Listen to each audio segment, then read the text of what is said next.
Okay, guys, I want to share some quick things with you this evening. In my moment of worship and in my moment of praise, it got to a level and God began to open my understanding to something. And it is really the posture that we must take when we come into the place of worship.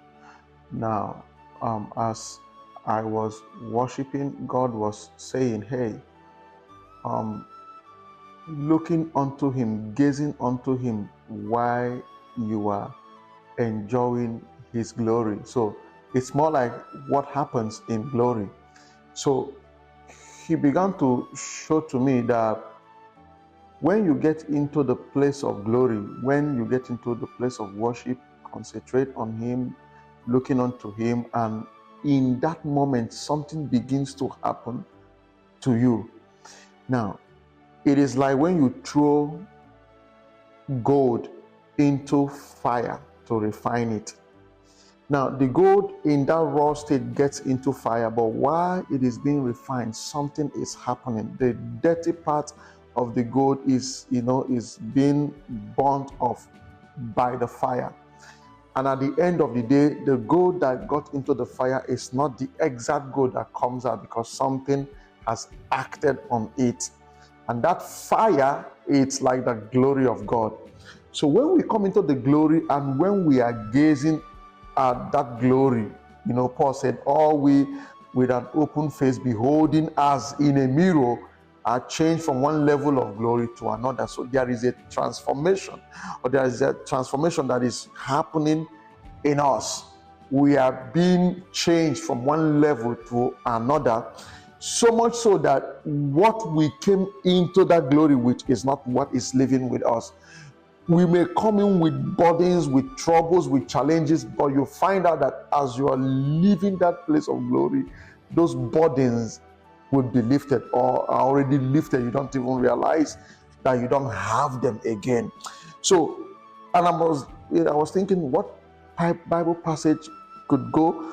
And he dropped in my heart, arise, shine, for thy light has come. This is Isaiah chapter 60, by the way, and it made so much new meaning to me.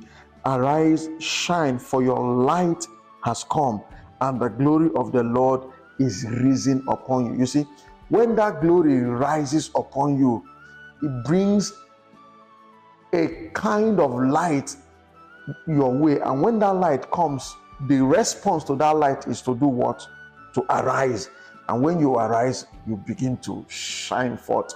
Now, why is it that some people go to the place of glory, get to the presence of God, and they don't have the right response? Sometimes a lot of things is clogging our mind, that we cannot even behold the one that we have come to see.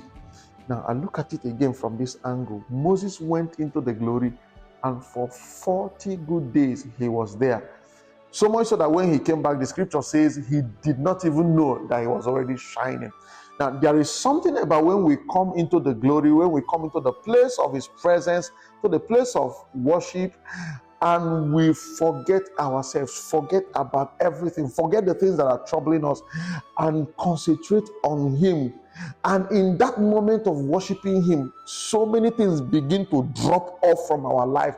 The dirty part of our life begin to drop that we don't even notice it. And at the end of the day, you see yourself rising and shining, because why? Your light has come and the glory of the Lord has risen upon you. Then everything that represented darkness in you can no longer stay, because why?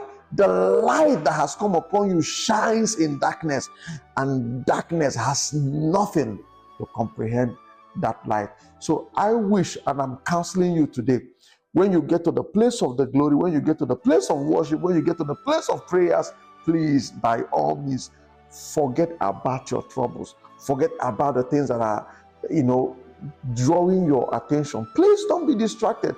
Just look upon him, gaze at his glory, and trust me, you will not leave that place the same person that got in.